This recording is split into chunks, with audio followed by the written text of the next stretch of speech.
to our Bible study on Revelation, and I am your host, Natalie King, and we are at chapter 8. So let's go ahead and begin. When he opened the seventh seal, there was silence in heaven for about half an hour. So a seal was used by a king. Let's point that out first. And let's talk about silence. There's this half an hour of silence. Silence is typically used in the Old Testament to depict judgment, and is particularly associated with the day of the Lord and the judgment associated with that. So let me look at some scriptures. Here we're going to look at Isaiah. Well, let me just tell you a little bit of something about Isaiah 41. Let's see. I have some of these marked and some of them are not marked. Isaiah 41 says, "Be silent before me, you islands. Let the lands renew their strength. Let them come forward and speak. Let us meet together at the place of judgment." And then on down in verse 4, he references himself as the first and the last, which the apocalypse will reference Jesus as the first and the last later in chapter 22 and verse 13. So that makes that a very strong echo. Remember I said that that the apocalypse echoes nearly every Old Testament book at some place. Isaiah 65. Let's see. I think I have left off the verse though. I've got the chapter but not the verse. In this one, Yahweh says he will not keep silent. And I don't see the verse. So just reference that as Isaiah 65. And you can find that on your own. Let me go to Lamentations. That's a very powerful one. Now Lamentations chapter 2 and verse 10. Now keep in mind this is after the destruction. And Jeremiah is the destruction of Judah. And Jeremiah is lamenting the destruction that he sees.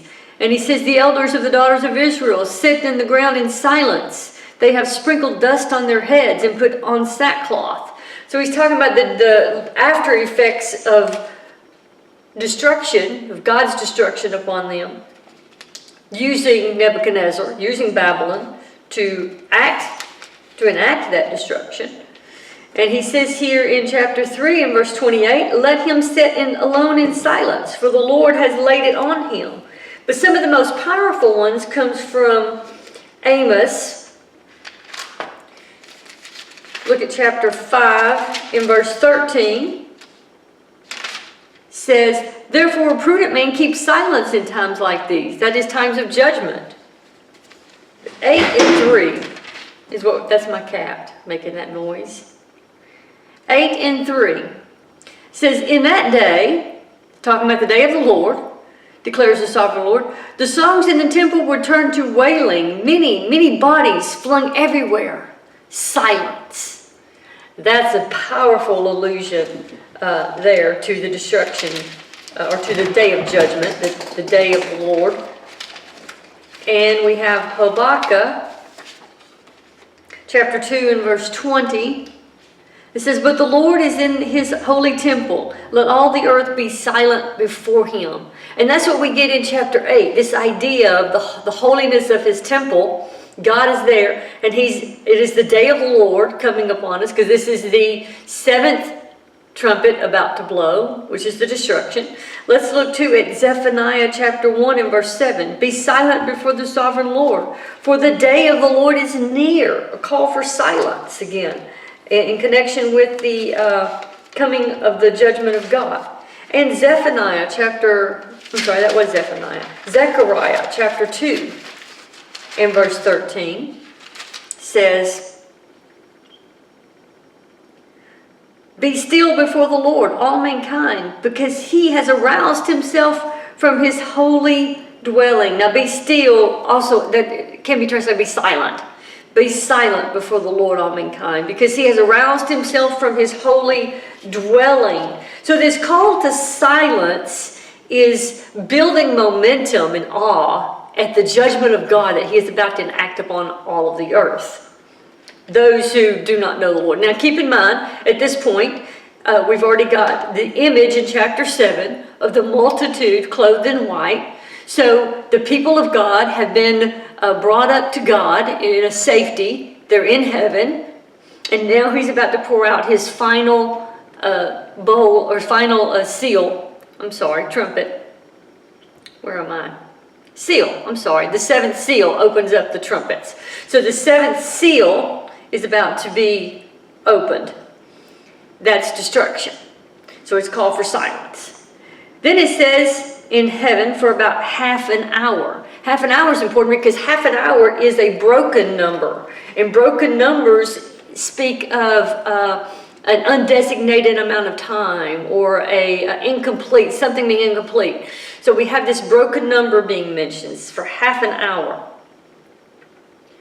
Then we have, let me tell you something else. Half an hour is also important because in the Old Testament, the price for redemption was half of a shekel.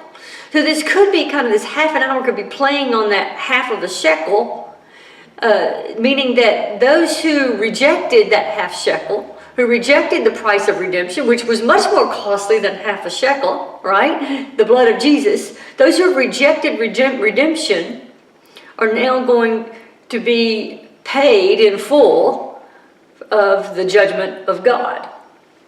So half an hour is kind of echoing and playing off of that half a shekel. This is so rooted in the Old Testament that it's important to know your Old Testament when you're reading Revelation. And I saw, this is verse 2, and I saw 7 angels who stand before God, and before them are given 7 trumpets. Now keep in mind, this is the 7th seal that is just opened. And all we have here is silence. This is an imagery of destruction, the silence is. So now we've got 7 angels who are being given 7 trumpets. 7 is the number of completion, keep in mind. And we have 7 trumpets, which is going to echo Jericho. Jericho, you had 7 priests with 7 trumpets, and they blew it one time, walked around the city, the walls. Then on the last day, they all blew their trumpets, and the walls came down. So this is echoing the battle at Jericho. Keep in mind that trumpets were used to call people to war. They were called to call them back from war. It was also called to inaugurate a king. So we've got a new king being inaugurated here as the trumpets are being introduced. And we've also got a call to war. So this is, the trumpets are to signal to the people of God, especially the Jewish people of God who are Christians, the Messianic Jews in this community. They're going to know what a trumpet means. It's a call to holy war.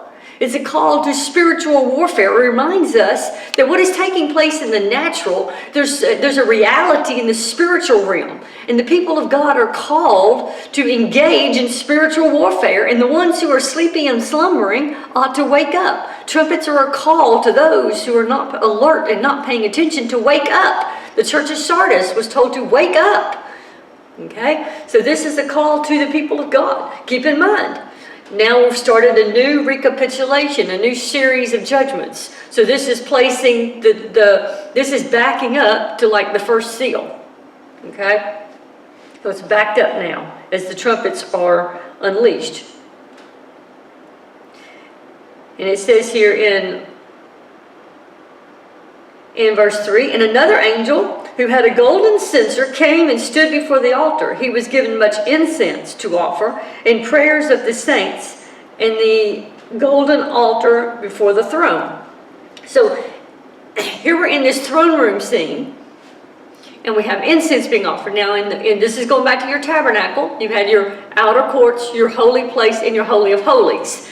The altar of incense sat in the Holy of Holies, and it was the closest thing to the Ark of the Covenant, to that curtain that separated the two. It sat right in front of the curtain. So this is placing us in the holy place, right outside the curtain of the Holy of Holies. He was given incense to offer. Incense, he tells us, speaks of the prayers of the saints.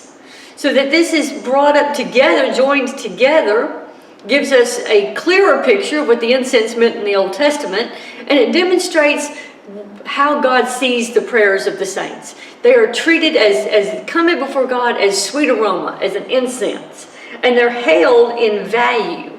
the way these angels go about they're not mediating, excuse me, the angels are not mediatorial, but the way they're handling the prayers demonstrates the sacredness of the prayers of the saints. They are not acting in a mediatorial way at all. He was given much incense to offer in the prayers of the saints in the golden altar before the throne. The smoke of the incense, together with the prayers of the saints, went up before God from the angel's hand. See the sacredness of which they're being held. Then the angel took the censer, filled it with fire from the altar, and hurled it to the earth. And there came peals of thunder, rumblings, flashings of lightning, and an earthquake. That's echoing Mount Sinai. And only notice it's increasing. Every time this phrase is mentioned at the end of every single one of your judgments, you're going to find this phrase. And it increases. It adds a new element, like an earthquake, or it adds a new element every time. Now, I want to talk about the censer being filled and poured out upon the earth. So let's go to Leviticus chapter 16. And this is what it's echoing the Day of Atonement. And in Leviticus chapter 16, verse 12, it says, "He is to take a censer full of burning coals from the altar before the Lord, and 2 handfuls of finely ground fragrant incense, and cut them behind the curtain." Take them behind the curtain. He is to put the incense on the fire before the Lord, and the smoke of the incense will conceal the atonement cover above the testimony so that he will not die. He is to take some of the bull's blood with his finger and sprinkle it in front of the atonement cover. Then he shall sprinkle some of it with his finger 7 times before the atonement cover. So he's echoing the Day of Atonement, where atonement was made for their sins. So those who rejected the atonement that's been made for their sins are now getting a censer full of the wrath of God. And this is also echoing Ezekiel chapter 10. If you recall, Ezekiel, let me just kind of flip over there.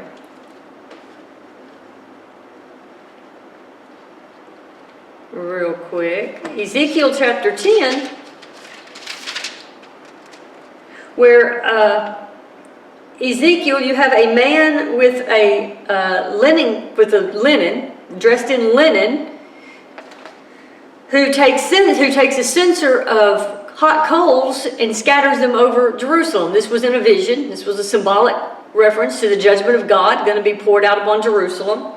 So this man in linen, a vision that Ezekiel sees with a man in linen taking a censer of hot coals and pouring it over the city of Jerusalem. So this is echoing that as well. So there's a dual allusion to Leviticus and to Ezekiel's vision. And it says here, let's see, that should complete that phrase there. Let me look up Zechariah real quick. Real quick, Zechariah.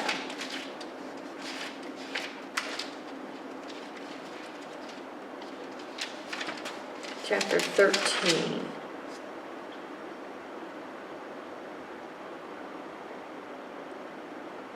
Okay, that's for my next, I thought that was for the next phrase. Okay, let me go to verse 6. Then the 7 angels who had the 7 trumpets prepared to sound them.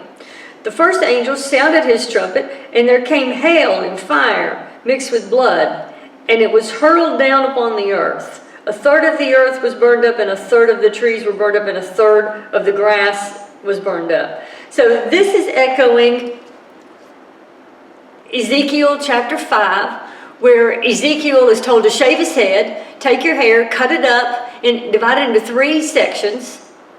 Okay? Divide your hair into 3 sections. Take one and burn it. Take a 1/3 of the hair and burn it. Take 1/3 of the hair and cut it up with the sword. And take 1/3 of the hair and scatter it to the wind.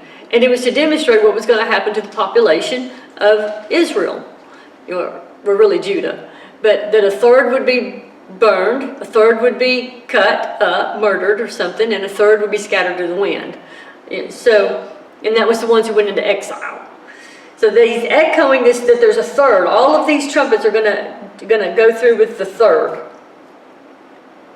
And also it echoes Zechariah chapter 13 and verse 8. In the whole land declares the Lord, 2/3 will be struck down and perish, yet 1/3 will be left in it. And also, well, that's good. Let's stop there. Let's not read the rest of the ones on the third, because these are the two main allusions right there. That's good. So then, verse 2,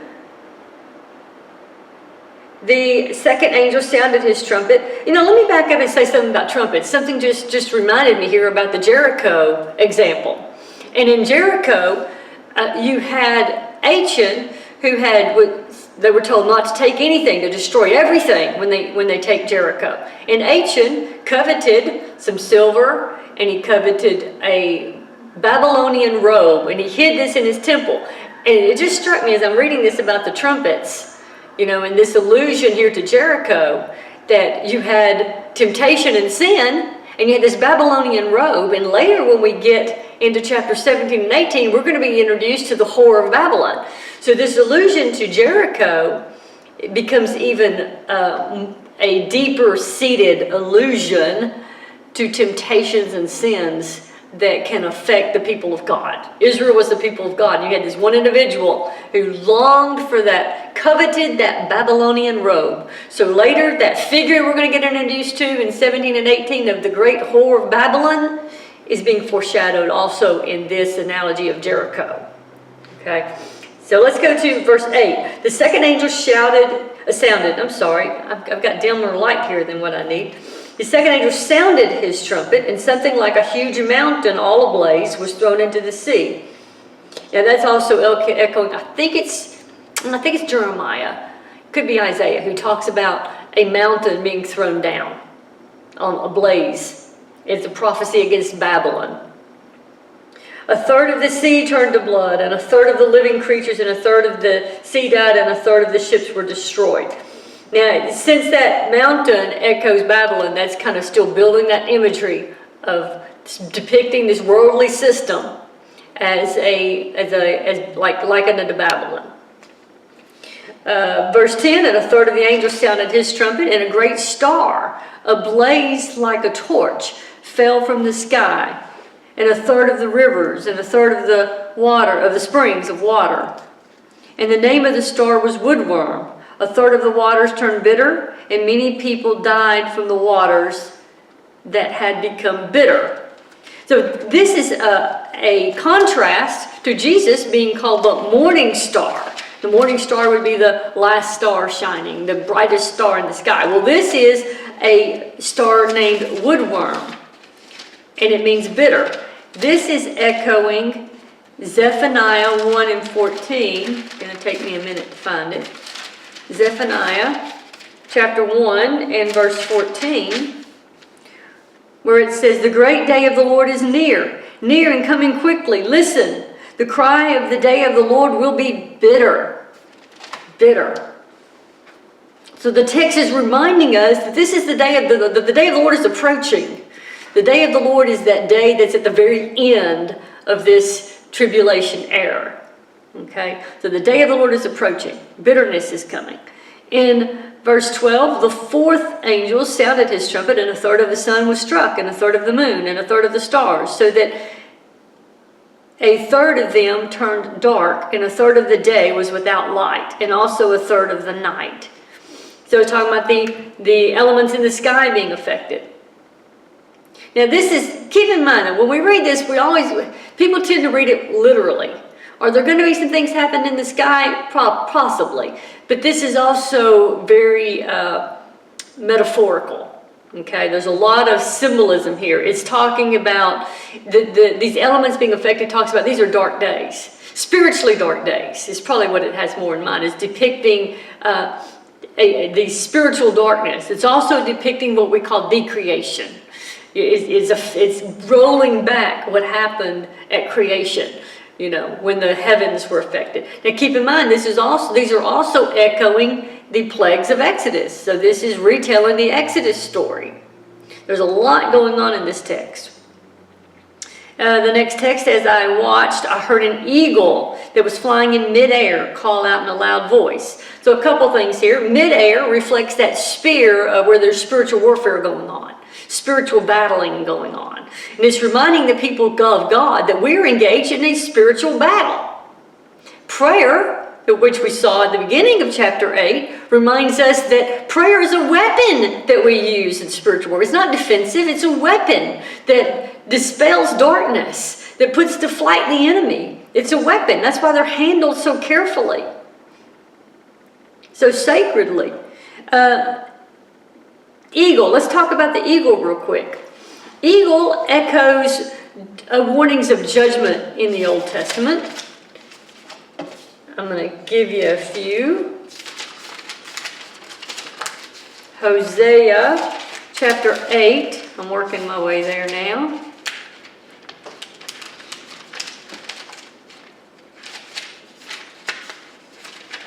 Hosea chapter 8 and verse 1 says, put the trumpet, though this one blends the trumpet and the eagle together, which is beautiful, right in context here. Put the trumpet to your lips. An eagle is over the house of the Lord, because the people have broken my covenant and rebelled against me. Let's look at Jeremiah chapter 4.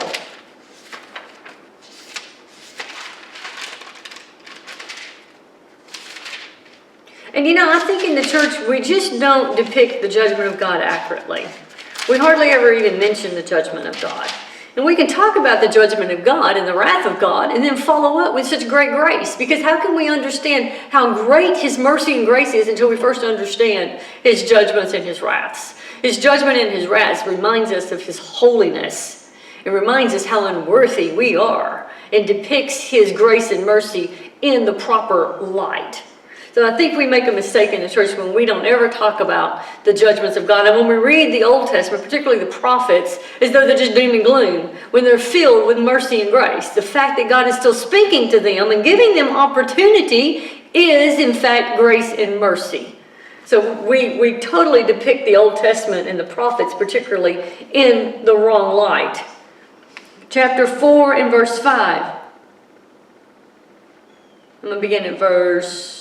4 and verse 5. Oh, here it is. Announce in Judah and proclaim in Jerusalem and say, sound the trumpet throughout the land. Cry aloud and say, gather together. I got the wrong verse there. Let me go to I think it's 13. Well, there's the trumpet. Oh, here it is. Oh, I'm bringing out the trumpet being done. I see. Verse 13. Look, he advances like the clouds. His chariots come like a whirlwind. His horses are swifter than eagles. Woe to us, woe to us. O Jerusalem, wash the evil from your hearts and be saved. So there we have again the trumpet and the eagle in the same context of judgment being declared. Also, Jeremiah 48 is a good example. Now, I'm not reading all of these. We're just doing examples. 48 and 40 says, look, an eagle is swooping down, spreading its wings over Moab. And then it goes into a whole thing about Moab and its destruction as a nation. We've also got verse 22. Since we're so close, we can read. Nope, not that one. It's a different chapter. Yeah, let's not worry about that. And Deuteronomy is really one that might be in the forefront of this also. Deuteronomy chapter 28 and 49 says, the Lord will bring a nation against you from afar, from the ends of the earth, like an eagle swooping down, a nation whose language you will not understand. So an eagle is always used in the context of judgment. And this one is flying midair. So we have a spiritual battle going on. And he calls in a loud voice, woe, woe, woe to the inhabitants of the earth, because the trumpet blast about to be sounded by the other three angels. And that concludes chapter 8 right there. So he pronounces this woe, and there's three woes. And we're going to see in the text, it's going to give us two woes that it's going to name. And the third woe will be the last. So the next three trumpets are the next three woes. It doesn't name the last one as the third one, but the last trumpet is the third woe pronounced on there. So I'm trying to keep these brief. There's so much here that we could talk about. I think I've hit on pretty much everything. So, hey, thank you for listening. I pray that you will join me again next time. And listen, if you're in the Murfreesboro, Tennessee area, where I'm recording from, email me if you're interested in getting involved in what we're doing. Email me at nking2012@comcast.net. That's nking, K-I-N-G, 2012@comcast.net. And come get involved with the group teachings. And I thank you for listening. Have a blessed day. God bless.